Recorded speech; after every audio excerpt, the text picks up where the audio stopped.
Hello dear learners, welcome to SimIndia Technical Education Platform. I am Addition, your mentor here. Today's topic of discussion is rolling contact bearings, static load carrying capacity. So in today's lecture, we talk on the topics that is introduction, static load carrying capacity, and Strebek's equation for calculating static load capacity, and at the last related questions to this topic. तो सबसे पहले हम बात करते हैं कि static load क्या होता है। बेरिंग पर, किसी भी बेरिंग पर स्टैटिक लोड क्या है। तो स्टैटिक लोड क्या होता है कि जब आपका शाफ्ट स्टेशनरी है, means it is not rotating, तो उस समय शाफ्ट कितना लोड कैरी कर रहा है या शाफ्ट से कितना लोड बेरिंग पर ट्रांसफर हो रहा है, वो कहलाता है स्टैटिक लोड ऑन बेरिंग। इस स्टैटिक लोड की वजह से बेरिंग एलिमेंट्स जो है आपके, जैसे बॉल है, इनर रेस है, इन पे एक permanent kind of deformation generate होता है और ये डिफॉर्मेशन एक सर्टेन लिमिट तक ही परमिसिबल है। यानी जो बॉल में डिफॉर्मेशन होगा, जो रेसेस में डिफॉर्मेशन होगा, उसकी एक लिमिट है। एक लिमिट से ज्यादा डिफॉर्मेशन होने पर ये जो बॉल बेरिंग है ये फंक्शन नहीं करेगा, या फंक्शन करेगा वो नॉइजी होगा, means that is not acceptable. So जितना आपका डिफॉर्मेशन बॉल्स में और रेसेस में परमिसिबल है, उसके करस्पॉन्डिंग जो लोड की वैल्यू है, जितना लोड उस समय शाफ्ट के थ्रू बेरिंग पे लग रहा है, यही हमारा बेरिंग की स्टैटिक लोड कैरिंग कैपेसिटी होती है। तो आज हम इसी पे बात करेंगे कि इस स्टैटिक लोड कैरिंग कैपेसिटी को कैसे हम लोग कैलकुलेट करें। क्या कोई मैथमेटिकल फॉर्मूला है इस स्टैटिक लोड कैरिंग कैपेसिटी को कैलकुलेट करने का? तो जी हाँ, आज हम इसी पे बात करने वाले। इसके लिए स्ट्रीबेक ने एक इक्वेशन, मैथमेटिकल एक्सप्रेशन डेवलप किया था कि किस तरीके से हम किसी भी बेरिंग की, किसी भी रोलिंग कॉन्टैक्ट बेरिंग की स्टैटिक लोडिंग की जो स्टैटिक लोड कैरिंग कैपेसिटी है उसको हम लोग इंक्रीज कैलकुलेट कर सकते हैं। तो इस पे ही बात करने वाले। तो सबसे पहले जो इक्वेशन डेवलप की गई वो स्पेसिफिकली स्टैटिक लोड कैपेसिटी को कैलकुलेट करने के लिए की गई, और ये जो टेक्निक है या ये जो इक्वेशन है, ये कुछ बेसिक एजम्पशंस हैं उन पे बेस्ड है। यानी इस इक्वेशन को ड्राइव करने से पहले हमारे कुछ एजम्पशंस हैं जिनको हम लोग समझ लेते हैं। तो सबसे पहला जो एजम्पशन है कि जो रेसेस है वो कैसे है, रिजिड है। यानी जब लोड उन पर पड़ेगा तो उनकी वो प्रॉपर रिजिड रहेंगे, यानी कि उनके जो शेप है, जो रेसेस के सर्कुलर शेप है, उस शेप पर कोई भी डिफॉर्मेशन नहीं आएगा। यानी this is the very first assumption that races are rigid, means they retain their circular shape. Second assumption की अगर हम बात करें तो वो है balls are equally spaced, यानी कि जो बॉल बेरिंग, जो स्टील बॉल्स है, उनके बीच का जो गैप है वो इक्वली डिस्ट्रीब्यूटेड है, यानी कि उनके बीच का जो गैप है वो बराबर है सारे बॉल्स के बीच में। ये दूसरा हमारा assumption है। और तीसरी जो बात है वो है कि जो बेरिंग का लोअर हाफ पोर्शन है उसमें ही जितने आपके बॉल्स हैं वही इस लोड को सपोर्ट करते हैं। अपर हाफ में जितने भी रोल्स बॉल्स हैं वो लोड को सपोर्ट नहीं करते हैं। तो इन्हीं तीन एजम्पशंस को लेकर के हम आगे बात करेंगे कि किस तरीके से किसी रोलिंग कॉन्टैक्ट बेरिंग की स्टैटिक लोड कैरिंग कैपेसिटी को कैसे हम लोग कैलकुलेट करें। यहाँ पर हम देख सकते हैं, एक आपने बेरिंग लिया है, तो this is the basically inner race of the bearing. जो आपका बेरिंग का इनर रेस है, अंदर का रेस है, वो है। और ये आपके रोलिंग एलिमेंट्स है, मींस स्टील बॉल्स है। और जैसा कि अभी अब बताया गया कि सभी जो बॉल्स एक दूसरे से इक्वल स्पेस पर है, तो इनके दो बॉल्स के बीच में जो एंगल सेंटर पर सबटेंड होता है, से इट इज बीटा, तो ये बराबर रहेगा सभी जगह पर थ्रू आउट दिस।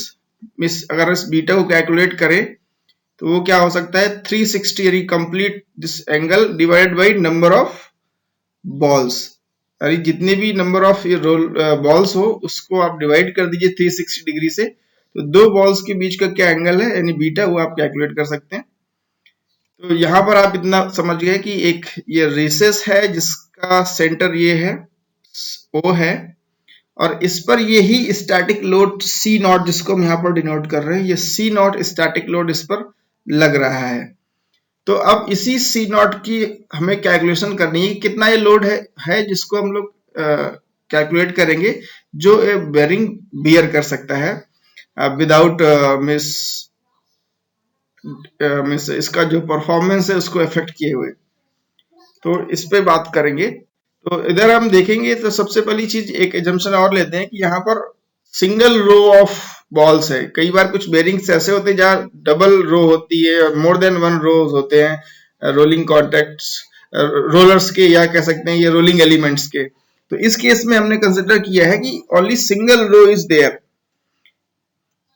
इसके बाद हम बात करें कि अगर हम वर्टिकल फोर्सेस का इक्विलिब्रियम चेक करें तो आप देखें कि डाउनवर्ड डायरेक्शन में फोर्स क्या है, C नॉट है। अपवर्ड डायरेक्शन में फोर्स देखें तो क्या है, P1 है। P1 plus these some forces. तो अब यहाँ पर हम देखेंगे कि जो ये जो डायरेक्टली डाउनवर्ड डायरेक्शन में जो बॉल है वो P1 जो रिएक्शन ऊपर को दे रही है, और इधर के जो आपके बॉल्स है और इधर के बॉल्स ये सिमेट्रिक है। तो आप जैसे मैंने यहाँ पर P2 लिखा है तो आपने यहाँ पर P2 लिख दिया, P3 एंड P3। तो इस तरीके से सिमेट्री में दोनों तरफ ही चलेगा, तो किसी भी एक तरफ हम लोग बात कर सकते हैं, तो उसको डबल करते चले जाएंगे। तो यहाँ पर हम बात करें अगर इस वर्टिकल डायरेक्शन में, यानी कि अगर हम फोर्सेस इक्विलिब्रियम की बात करें तो डाउनवर्ड फोर्स यानी C not equals to upward force की बात करें, so this is P1 plus 2 times of this P2। तो P2 चूंकि एक P2 यहां से भी आ रहा है, P2 यहां से भी आ रहा है, तो इसको हमने 2 टाइम्स P2 cos बीटा, अगर इसको हम यहाँ पर इसका कंपोनेंट लेंगे वर्टिकल डायरेक्शन में तो इसका कंपोनेंट क्या आएगा, वो आपका इधर आ जाएगा 2P2 cos बीटा। इसी तरह से 2P3 cos 2 बीटा, यानी कि यहां से यहां तक का एंगल कितना हो गया, 2 बीटा। इसका एंगल कितना हो गया, beta. So this will be, अगर हम इसकी बात करें, और ऐसे ही जितनी और यहाँ तक जो भी बॉल्स हो गए, यहाँ तक जितने भी बॉल्स आएंगे यानी 180 डिग्री एंगल में जितने भी बॉल्स आएंगे, उसके बेसिस पे ये इक्वेशन बन जाएगा हमारा। हमने इक्वेशन कैसे बनाई है, वर्टिकल डायरेक्शन में जो भी फोर्सेस है इनको इक्विलिब्रियम कंसीडर करते हुए।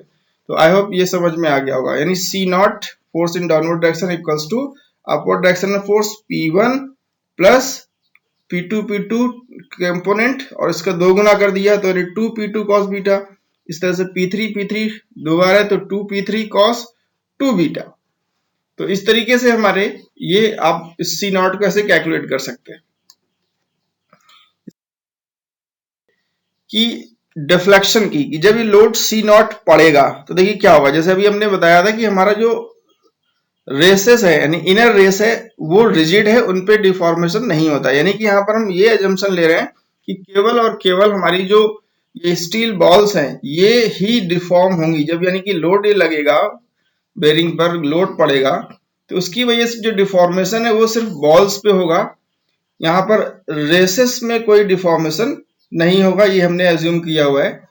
तो सपोज करते हैं कि एक जो बॉल है जो सबसे जस्ट डाउनवर्ड डायरेक्शन में जो बॉल है, सपोज इसमें एक Δ1 डिफॉर्मेशन होता है, यानी बॉल थोड़ा सा फ्लैट होती है बाय दिस वैल्यू Δ1। तो देखिए इसकी वजह से क्या होगा, जब ये बॉल फ्लैट होगी यानी बॉल नीचे दबेगी तो क्या होगा, जो इनर रेस है वो क्या होगा, अपने सेंटर से नीचे की तरफ खिसकेगा।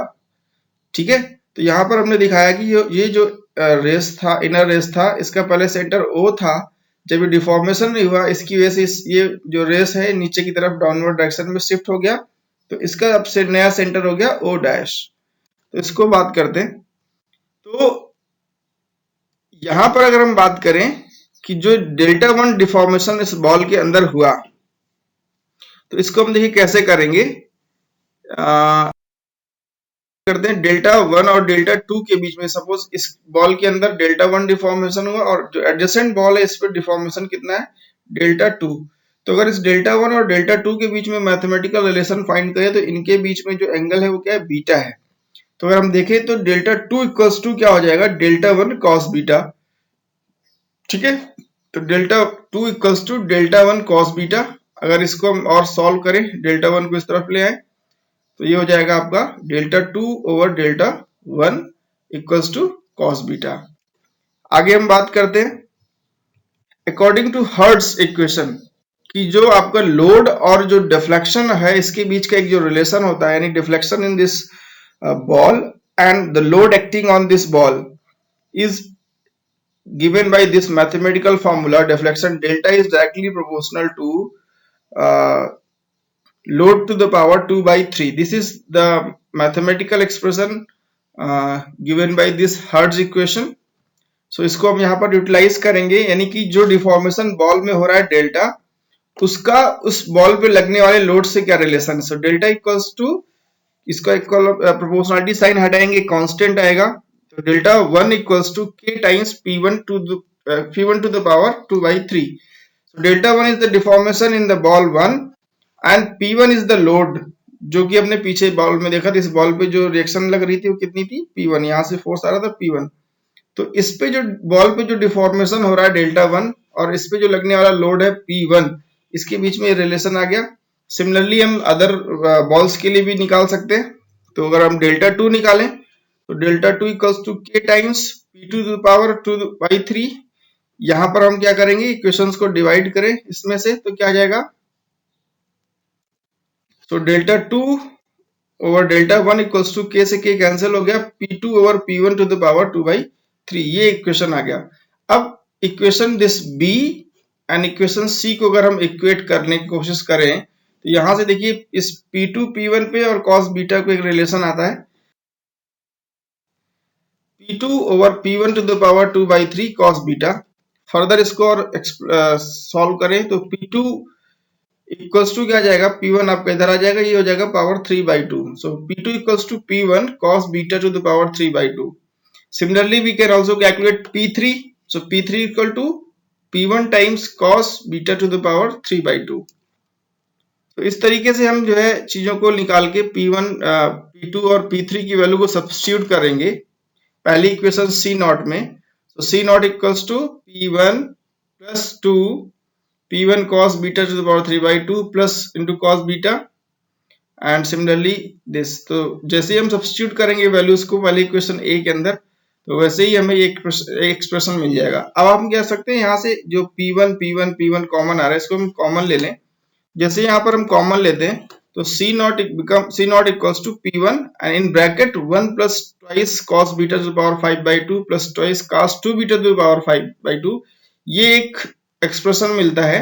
And that depends upon only the value of this beta, means the angle subtended by the two consecutive balls. तो उस पे अगर ये पूरा वैल्यू करता तो ये लगभग एक वैल्यू, सपोज यहाँ पर एक हम नया कांस्टेंट कर देते हैं। सो C नॉट इक्वल्स टू से it is P1, this value is P1। सो अब हम क्या करते हैं, यहाँ पर एक एजम्पशन लेते हैं कि suppose Z is the number of balls. तो अगर हम total number of balls bearing के अंदर हम सपोज मान लेते हैं Z, तो मैंने बताया था कि आप इस बीटा एंगल कैलकुलेट कर सकते हैं। तो beta equals to 360 by Z, तो ये हो जाएगा।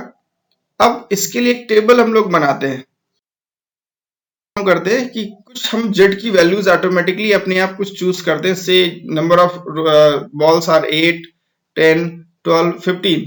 तो जैसे ही हम 8 वैल्यू सेट करेंगे Z की, तो आप इसके करेस्पॉन्डिंग आप बीटा की वैल्यू निकाल सकते हैं। तो बीटा की वैल्यू क्या हो जाएगी, 360 by this 8।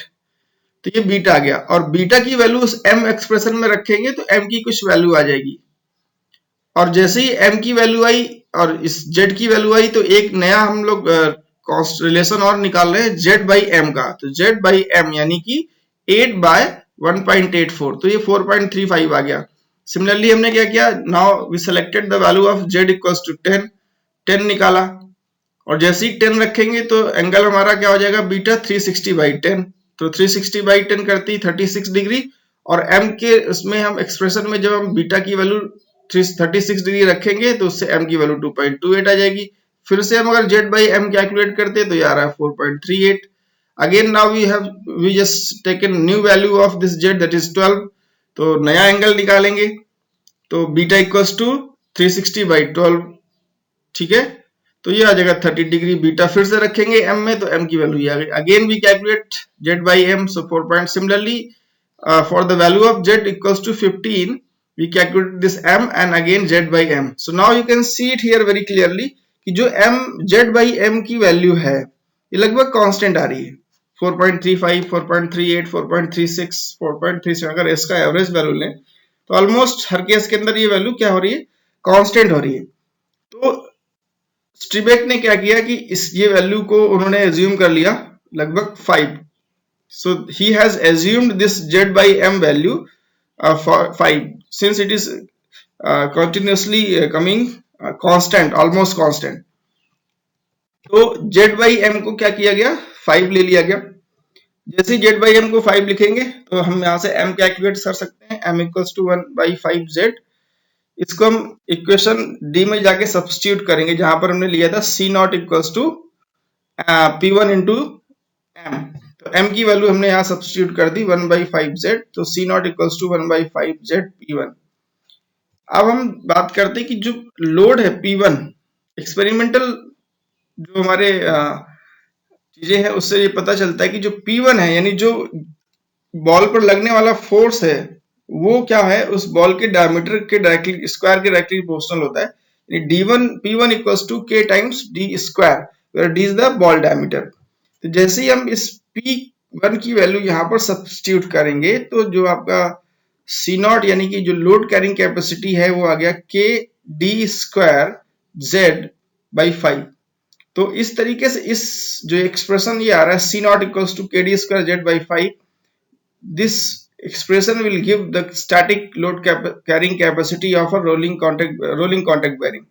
अगर आपको नंबर ऑफ बॉल्स मालूम है यानी z मालूम है, अगर आपको बॉल का डायमीटर पता है तो आप उसकी लोड कैरिंग कैपेसिटी को कैलकुलेट कर सकते हैं। k हमारा जो कांस्टेंट है ये वैल्यू आपके बॉल के मटेरियल पर उसकी इलास्टिसिटी पर डिपेंड करती है, तो ये भी हमें मिल जाती है। So by using this mathematical expression you can calculate the static load carrying capacity of the rolling contact bearing। तो ये थी आज के लेक्चर की बात। लेक्चर से रिलेटेड कुछ क्वेश्चंस हैं जो आप ट्राई कर सकते हैं। That is, what do you mean by static load carrying capacity of a ball bearing? And you can also derive a mathematical expression for the Strebech equation. So you can try these two questions. Design of machine elements by V.B. Bhandari from McGraw-Hill Publications for developing this content. Thank you very much for watching. Stay at home, stay safe. If you want to get more videos for further topics related to this machine design and engineering, so subscribe this channel. Thank you very much once again.